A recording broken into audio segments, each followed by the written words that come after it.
16 भारत की संचित निधि। अनुच्छेद 266 1 भारत की संचित निधि पर भारतीय व्यय निम्न है।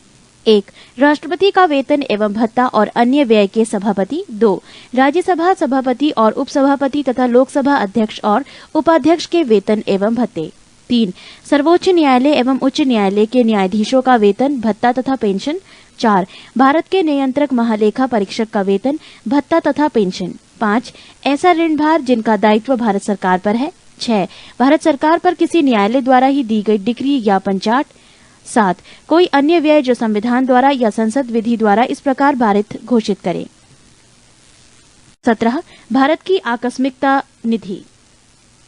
अनुच्छेद 267 संविधान का अनुच्छेद 267 संसद और राज्य विधानमंडल को यथास्थिति भारत या राज्य की आकस्मिकता निधि सर्जित करने की शक्ति देता है। ये निधि 1950 द्वारा गठित की गई है। ये निधि कार्यपालिका के व्ययवनाधीन है। जब तक विधानमंडल अनुपूरक, अतिरिक्त या अधिक अनुदान द्वारा ऐसे व्यय को प्राधिकृत नहीं करता है, तब तक समय समय पर अनावेक्षित व्यय करने के प्रयोजन के लिए कार्यपालिका इस निधियों से अग्रिम धन दे सकती है। इस निधि में कितनी रकम हो या समुचित विधानमंडल विनियमित करेगा। पृष्ठ 208। 18 भारत का महान्यायवादी। अनुच्छेद 76 महान्यायवादी सर्वप्रथम भारत सरकार का विधि अधिकारी होता है। भारत का महान्यायवादी न तो संसद का सदस्य होता है और न ही मंत्रिमंडल का सदस्य होता है, लेकिन वो किसी भी सदन में अथवा उनकी समितियों में बोल सकता है, किंतु उसे मत देने का अधिकार नहीं है। अनुच्छेद 88 महान्यायवादी की नियुक्ति राष्ट्रपति करता है तथा वो उसके प्रसाद पर्यंत पद धारण करता है। महान्यायवादी बनने के लिए वही अहर्ताएं होनी चाहिए जो उच्चतम न्यायालय के न्यायाधीश बनने के लिए होती हैं। महान्यायवादी को भारत के राज्य क्षेत्र के सभी न्यायालयों में सुनवाई का अधिकार है। 19 भारत का नियंत्रक एवं महालेखा परीक्षक। अनुच्छेद 148 से 151 नियंत्रक महालेखा परीक्षक की नियुक्ति राष्ट्रपति करता है, किंतु उसे पद से संसद के दोनों सदनों के समावेदन पर ही हटाया जा सकेगा और उसके आधार 1 साबित कदाचार या 2 असमर्थता हो सकेंगे। इसकी पदावधि पद ग्रहण करने के लिए तिथि से 6 वर्ष तक होगी, लेकिन यदि इससे पूर्व 65 वर्ष की आयु प्राप्त कर लेता है तो अवकाश ग्रहण कर लेता है। ये सेवानिवृत्ति के पश्चात भारत सरकार के अधीन कोई पद धारण नहीं कर सकता। नियंत्रक महालेखा परीक्षक सार्वजनिक धन का संरक्षक होता है। भारत तथा प्रत्येक राज्य तथा प्रत्येक संघ राज्य क्षेत्र की संचित निधि से किए गए सभी व्यय विधि के अधीन ही हुए हैं। ये इस बात की संपरीक्षा करता है। 20 संविधान में संशोधन। संविधान के अनुच्छेद 368 में संशोधन की प्रक्रिया का उल्लेख किया गया है। इसमें संशोधन की 3 विधियों को अपनाया गया है। 1 साधारण विधि द्वारा संशोधन। 2 संसद के विशेष बहुमत द्वारा। 3 संसद के विशेष बहुमत और राज्य के विधानमंडलों की स्वीकृति से संशोधन। 1 साधारण विधि द्वारा संसद के साधारण बहुमत द्वारा पारित विधेयक राष्ट्रपति की स्वीकृति मिलने पर कानून बन जाता है। इसके अंतर्गत राष्ट्रपति की पूर्व अनुमति मिलने पर निम्न संशोधन किए जा सकते हैं। 1 नए राज्यों का निर्माण। 2 राज्य क्षेत्र, सीमा और नाम में परिवर्तन। 3 संविधान की नागरिकता संबंधी, अनुसूचित क्षेत्रों और जनजातियों की प्रशासन संबंधी तथा केंद्र द्वारा प्रशासित क्षेत्रों की प्रशासन संबंधी व्यवस्थाएं। 2 विशेष बहुमत द्वारा संशोधन। यदि संसद के प्रत्येक सदन द्वारा कुल सदस्यों का बहुमत तथा उपस्थित और मतदान में भाग लेने वाले सदस्यों के 2/3 मतों से विधेयक पारित हो जाए तो राष्ट्रपति की स्वीकृति मिलते ही वो संशोधन संविधान का अंग बन जाता है। न्यायपालिका तथा राज्यों के अधिकारों तथा शक्तियों जैसी कुछ विशिष्ट बातों को छोड़कर संविधान की अन्य सभी व्यवस्थाओं में इसी प्रक्रिया के द्वारा संशोधन किया जाता है। 3 संसद के विशेष बहुमत एवं राज्य विधानमंडलों की स्वीकृति से संशोधन। संविधान के कुछ अनुच्छेदों में संशोधन के लिए विधेयक को संसद के दोनों सदनों के विशेष बहुमत तथा राज्यों के कुल विधानमंडलों में से आधे द्वारा स्वीकृति आवश्यक है। इसके द्वारा किए जाने वाले संशोधन के प्रमुख विषय हैं। 1 राष्ट्रपति का निर्वाचन। अनुच्छेद 54। 2 राष्ट्रपति निर्वाचन की कार्यपद्धति। अनुच्छेद 55। 3 संघ की कार्यपालिका शक्ति का विस्तार। 4 राज्य की कार्यपालिका शक्ति का विस्तार। 5 केंद्र शासित क्षेत्रों के लिए उच्च न्यायालय। 6 संघीय न्यायपालिका। 7 राज्यों के उच्च न्यायालय। 8 संघ एवं राज्यों में विधायी संबंध। 9 7वीं अनुसूची का कोई विषय। 10 संसद में राज्यों का प्रतिनिधित्व। 11. संविधान संशोधन की प्रक्रिया से संबंधित उपबंध। पृष्ठ 209। उपराष्ट्रपति। संविधान के अनुच्छेद 63 के अनुसार भारत का एक उपराष्ट्रपति होगा, कार्यकाल 5 वर्ष। संविधान में उपराष्ट्रपति से संबंधित प्रावधान अमेरिका के संविधान से ग्रहण किया गया है। भारत का उपराष्ट्रपति राज्यसभा का पदेन सभापति होता है। उपराष्ट्रपति राज्यसभा का सदस्य नहीं होता है, अतः इसे मतदान का अधिकार नहीं है। उपराष्ट्रपति किंतु सभापति के रूप में निर्णायक मत देने का अधिकार उसे प्राप्त है। योग्यता। कोई व्यक्ति उपराष्ट्रपति निर्वाचित होने के योग्य तभी होगा जब वो 1. भारत का नागरिक हो, 2. 35 वर्ष की आयु पूरी कर चुका हो, 3. राज्यसभा का सदस्य निर्वाचित होने के योग्य हो, 4. निर्वाचन के समय किसी प्रकार के लाभ के पद पर नहीं हो, 5. वो संसद के किसी सदन या राज्य के विधानमंडल के किसी सदन का सदस्य नहीं हो सकता, और यदि ऐसा व्यक्ति उपराष्ट्रपति निर्वाचित हो जाता है तो ये समझा जाएगा कि उसने उस सदन का अपना स्थान अपने पद ग्रहण की तारीख से रिक्त कर दिया है। उपराष्ट्रपति को अपना पद ग्रहण करने से पूर्व राष्ट्रपति अथवा उसके द्वारा नियुक्त किसी व्यक्ति के समक्ष शपथ लेनी पड़ती है। राष्ट्रपति के पद खाली रहने पर उपराष्ट्रपति राष्ट्रपति की हैसियत से कार्य करता है। उपराष्ट्रपति को राष्ट्रपति के रूप में कार्य करने की अधिकतम अवधि 6 महीने होती है। इसी दौरान राष्ट्रपति का चुनाव करा लेना अनिवार्य होता है। राष्ट्रपति के रूप में कार्य करते समय उपराष्ट्रपति राष्ट्रपति को मिलने वाली वेतन तथा सभी सुविधाओं का उपभोग करता है। भारत के उपराष्ट्रपति। 1. डॉक्टर एस राधाकृष्णन, कार्यकाल 1952 से 1962। 2. डॉक्टर जाकिर हुसैन, 1962 से 67। 3. वीवी गिरी, 1967 से 1969। 4. गोपाल स्वरूप पाठक, 1969 से 74। 5. बीडी जत्ती, 1974 से 1979।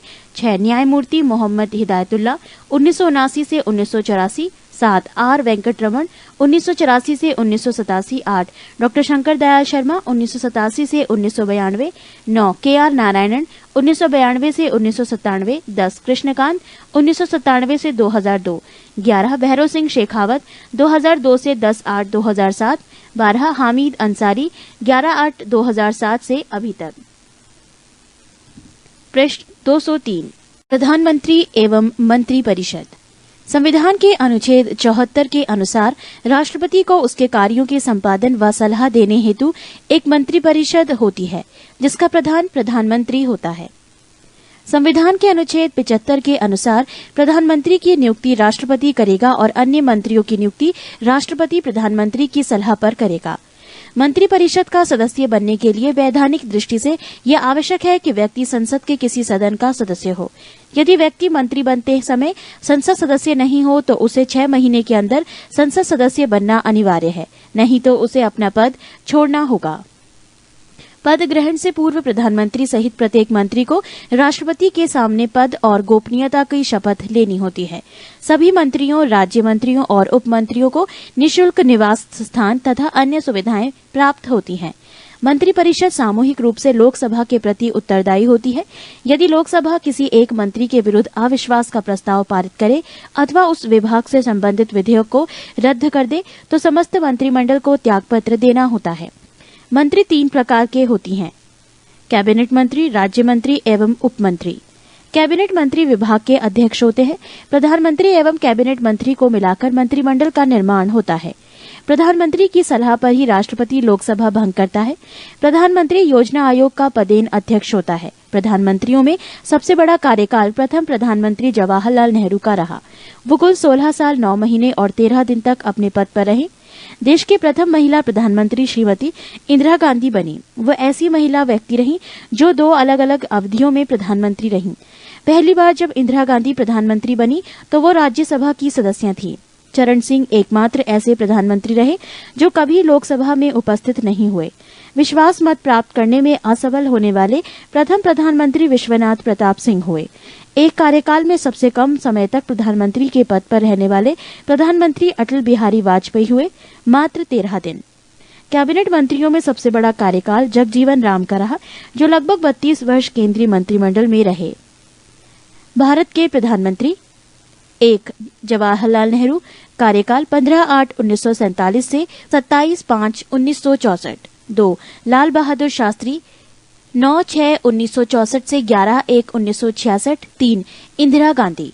24/1/1966 से 24/3/1977 4 मोरारजी देसाई। 24/3/1977 से 28/7/1979 5 चौधरी चरण सिंह। 28/7/1979 से 14/1/1980 6 इंदिरा गांधी। 14/1/1980 से 31/10/1984 7 राजीव गांधी। 31/10/1984 से 1/12/1989 8 विश्वनाथ प्रताप सिंह। 2/12/1989 से 10/11/1990 9 चंद्रशेखर सिंह। 10/11/1990 से 21/6/1991 10 पीवी नरसिम्हा राव। 21/6/1991 से 16/5/1996 11 अटल बिहारी वाजपेयी। 16/5/1996 से 1/6/1996 12 HD देवेगौड़ा। 1/6/1996 से 21/4/1997 13 I.K. गुजराल। 21/4/1997 से 18/3/1998 14 अटल बिहारी वाजपेयी। 19/3/1998 से 13/10/1999 16 डॉक्टर मनमोहन सिंह। 22/5/2004 से 21/5/2009 17 डॉक्टर मनमोहन सिंह। 22/5/2009 से डैश नोट गुलजारी लाल नंदा 27 मई 1964 से 9 जून 1964 तक एवं 11 जनवरी 1966 से 24 जनवरी 1966 तक कार्यवाहक प्रधानमंत्री बने। ये थे भारत के प्रधानमंत्री। पृष्ठ 204 15 संघीय संसद। भारत की संसद राष्ट्रपति, राज्यसभा तथा लोकसभा से मिलकर बनती है। संसद के निम्न सदन को लोकसभा एवं उच्च सदन को राज्यसभा कहते हैं। राज्यसभा के सदस्यों की अधिक से अधिक संख्या 250 हो सकती है। वर्तमान समय में ये संख्या 245 है। इनमें 12 सदस्य राष्ट्रपति द्वारा मनोनीत किए जाते हैं। ये ऐसे व्यक्ति होते हैं जिन्हें कला, साहित्य, विज्ञान, समाज सेवा या सहकारिता के क्षेत्र में विशेष ज्ञानी या अनुभवी हैं। शेष 233 सदस्य संघ की इकाइयों का प्रतिनिधित्व करते हैं। राज्यसभा की सदस्यता के लिए न्यूनतम उम्र सीमा 30 वर्ष है। राज्यसभा के सदस्य के लिए जरूरी है कि उसका नाम उस राज्य के किसी निर्वाचन क्षेत्र की सूची में हो जिस राज्य से वो राज्यसभा का चुनाव लड़ना चाहता है। राज्यसभा एक स्थायी सदन है जो कभी भंग नहीं होती। इसके सदस्यों का कार्यकाल 6 वर्ष का होता है। इसके 1/3 सदस्य प्रति 2 वर्ष बाद सेवानिवृत्त हो जाते हैं। भारत का उपराष्ट्रपति राज्यसभा का पदेन सभापति होता है। राज्यसभा अपने सदस्यों में से किसी एक को 6 वर्ष के लिए उपसभापति निर्वाचित करते हैं। मंत्रिपरिषद राज्यसभा के प्रति उत्तरदायी नहीं होती है। केवल राज्यसभा को राज्य सूची के किसी विषय को राज्यसभा में उपस्थित तथा मतदान देने वाले सदस्यों में कम से कम 2/3 सदस्यों द्वारा समर्पित संकल्प द्वारा राष्ट्रीय महत्व का घोषित करने का अधिकार है। अनुच्छेद 249 केवल राज्यसभा को राज्यसभा में उपस्थित तथा मतदान देने वाले सदस्यों के कम से कम 2/3 सदस्यों के बहुमत से अखिल भारतीय सेवाओं का सृजन का अधिकार है। अनुच्छेद 312 धन विधेयक के संबंध में राज्यसभा को केवल सिफारिशें करने का अधिकार है, जिसे मानने के लिए लोकसभा बाध्य नहीं है। इसके लिए राज्यसभा को 14 दिन का समय मिलता है। यदि इस समय में विधेयक वापस नहीं होता तो पारित समझा जाता है। राज्यसभा धन विधेयक को न अस्वीकार कर सकती है और न ही उसमें कोई संशोधन कर सकती है। राष्ट्रपति वर्ष में कम से कम 2 बार राज्यसभा का अधिवेशन आहूत करता है। राज्यसभा के एक सत्र की अंतिम बैठक तथा अगले सत्र की प्रथम बैठक के लिए नियत तिथि के बीच 6 माह से अधिक का अंतर नहीं होना चाहिए। राज्यसभा का पहली बार गठन 3 अप्रैल 1952 ईस्वी को किया गया था। इसकी पहली बैठक 13 मई 1952 को हुई थी।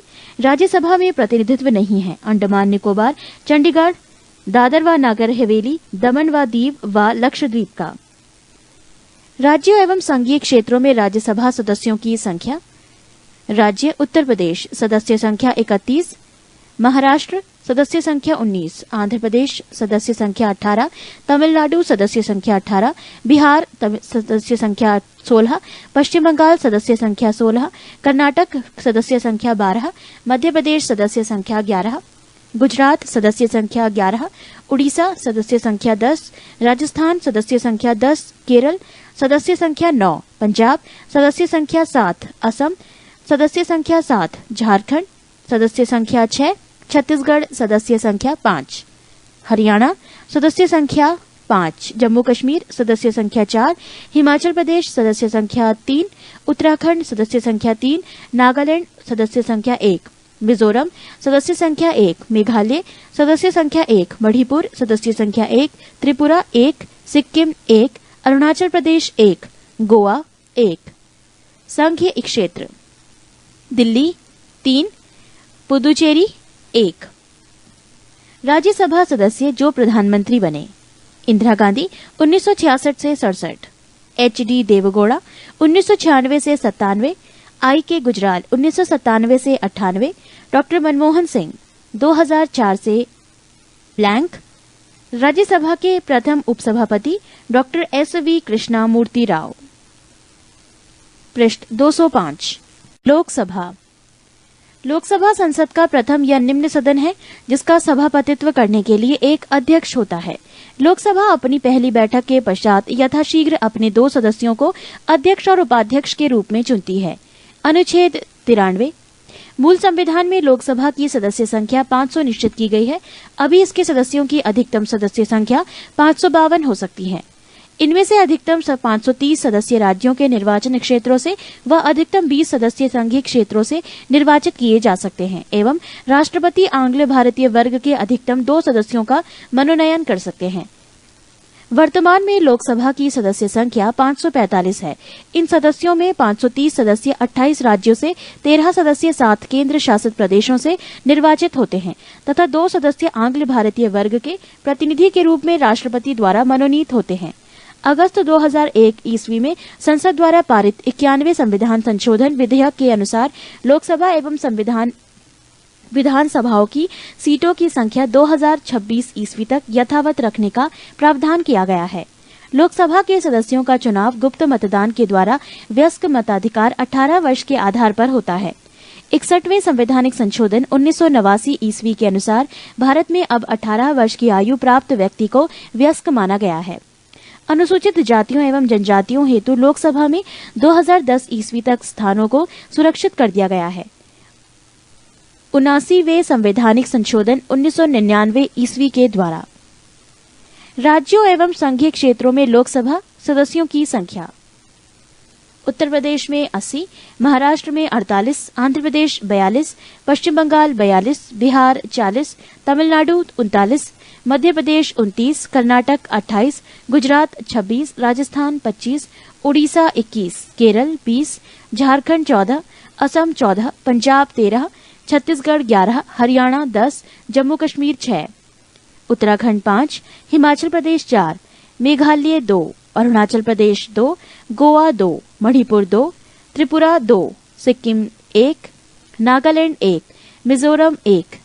संघीय क्षेत्र दिल्ली 7, पुदुचेरी 1, चंडीगढ़ 1, दादर तथा नागर हवेली 1, अंडमान निकोबार 1, लक्षद्वीप 1, दमन एवं दीव 1।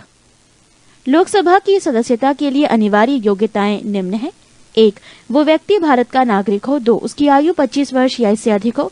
3. भारत सरकार अथवा किसी राज्य सरकार के अंतर्गत वो कोई लाभ के पद पर नहीं हो। 4. वो पागल तथा दिवालिया ना हो। लोकसभा का अधिकतम कार्यकाल सामान्यतः 5 वर्ष का होता है। मंत्रिपरिषद लोकसभा के प्रति सामूहिक रूप से उत्तरदायी होती है। अनुच्छेद 75(3) प्रधानमंत्री के परामर्श के आधार पर राष्ट्रपति के द्वारा लोकसभा को समय से पूर्व भी भंग किया जा सकता है। ऐसा अब तक 8 बार 1970 ईस्वी से 1977 ईस्वी, 1979 ईस्वी, 1984 ईस्वी, नवंबर 1989 ईस्वी, मार्च 1991 ईस्वी, दिसंबर 1997 ईस्वी तथा अप्रैल 1999 ईस्वी किया गया है। आपातकाल की घोषणा लागू होने पर विधि द्वारा संसद लोकसभा के कार्यकाल में वृद्धि कर सकती है, जो एक बार में 1 वर्ष से अधिक नहीं होगी। 1976 ईस्वी में लोकसभा का कार्यकाल 2 बार 1-1 वर्ष के लिए बढ़ाया गया था। पृष्ठ 206। लोकसभा एवं राज्यसभा के अधिवेशन राष्ट्रपति के द्वारा ही बुलाए गए और स्थगित किए जाते हैं। लोकसभा की 2 बैठकों में 6 माह से अधिक का अंतर नहीं होना चाहिए। लोकसभा की गणपूर्ति या कोरम कुल सदस्य संख्या का 10वां भाग 55 सदस्य होता है। संविधान के अनुच्छेद 108 में संसद के संयुक्त अधिवेशन की व्यवस्था है। संयुक्त अधिवेशन राष्ट्रपति के द्वारा निम्न 3 स्थितियों में बुलाया जा सकता है। विधेयक एक सदन से पारित होने के बाद जब दूसरे सदन में जाए, तब यदि दूसरे सदन द्वारा विधेयक अस्वीकार कर दिया गया हो तो विधेयक पर किए जाने वाले संशोधनों के बारे में दोनों सदन अंतिम रूप से असहमत हो गए हैं। 3. दूसरे सदन को विधेयक प्राप्त होने की तारीख से उसके द्वारा विधेयक पारित किए बिना 6 मास से अधिक बीत गए हों। संयुक्त अधिवेशन की अध्यक्षता लोकसभा के अध्यक्ष के द्वारा की जाती है। संयुक्त बैठक से अध्यक्ष की अनुपस्थिति के दौरान सदन का उपाध्यक्ष या यदि वो भी अनुपस्थित है तो राज्यसभा का उपसभापति या यदि वो भी अनुपस्थित है तो ऐसा अन्य व्यक्ति पीठासीन होगा जो उस बैठक में उपस्थित सदस्यों द्वारा अवधारित किया जाए। धन विधेयक के संबंध में लोकसभा का निर्णय अंतिम होता है। इस संबंध में संयुक्त अधिवेशन की व्यवस्था नहीं है। संविधान संशोधन विधेयक पर भी संयुक्त अधिवेशन की व्यवस्था नहीं है। संविधान संशोधन विधेयक दोनों सदनों में अलग अलग पारित होना चाहिए। लोकसभा के पदाधिकारी, अध्यक्ष तथा उपाध्यक्ष। संविधान के अनुच्छेद 93 के अनुसार लोकसभा स्वयं ही अपने सदस्यों में से एक अध्यक्ष और एक उपाध्यक्ष का निर्वाचन करेंगी। अध्यक्ष उपाध्यक्ष को तथा उपाध्यक्ष अध्यक्ष को त्यागपत्र देता है। लोकसभा के अध्यक्ष अध्यक्ष के रूप में शपथ नहीं लेता बल्कि सामान्य सदस्य के रूप में शपथ लेता है। 14 दिन के पूर्व सूचना देकर लोकसभा के तत्कालीन समस्त सदस्यों के बहुमत से पारित संकल्प द्वारा अध्यक्ष तथा उपाध्यक्ष को पद से हटाया जा सकता है। लोकसभा के भंग होने की स्थिति में अध्यक्ष अपना पद अगली लोकसभा की पहली बैठक होने तक रिक्त नहीं करता है। लोकसभा में अध्यक्ष की अनुपस्थिति में उपाध्यक्ष उपाध्यक्ष की अनुपस्थिति में राष्ट्रपति द्वारा बनाए गए वरिष्ठ सदस्यों का पैनल में से कोई व्यक्ति पीठासीन होता है। इस पैनल में आमतौर पर 6 सदस्य होते हैं। लोकसभा के अध्यक्ष। पहली लोकसभा अध्यक्ष गणेश वासुदेव मावलंकर, एम अनंत शयनम आयंगर। दूसरी लोकसभा एम अनंत शयनम आयंगर। तीसरी लोकसभा हुकुम सिंह। चौथी नीलम संजीव रेड्डी, गुरुदयाल सिंह ढिल्लो। पांचवी लोकसभा गुरुदयाल सिंह ढिल्लो, बलिराम भगत। छठी नीलम संजीव रेड्डी के पास हेगड़े। सातवीं बलराम जाखड़। आठवीं बलराम जाखड़। नौवीं रवि राय। 10वीं शिवराज वी पाटिल। 11वीं पी.ए. संगमा। 12वीं जी.एम.सी. बालयोगी। 13वीं जी.एम.सी. बालयोगी मनोहर गजानंद जोशी। 14वीं लोकसभा अध्यक्ष सोमनाथ चटर्जी। 15वीं मीरा कुमार। लोकसभा के अध्यक्ष के कार्य एवं अधिकार। 1. सदन के सदस्यों के प्रश्नों को स्वीकार करना, उन्हें नियमित करना व नियम के विरुद्ध घोषित करना।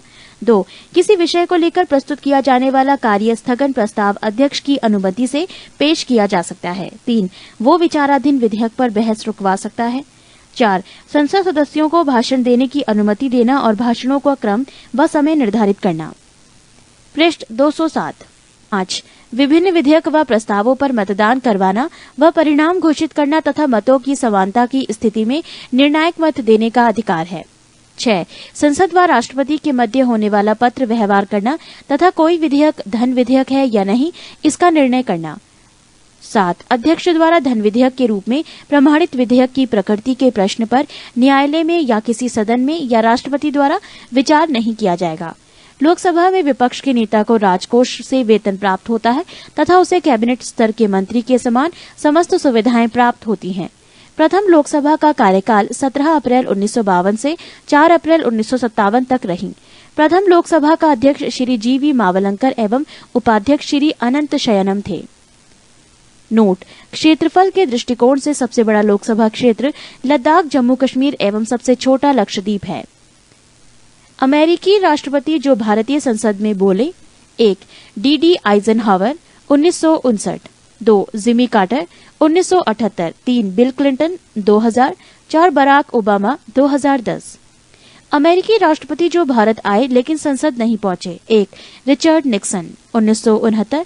2. George W Bush 2006।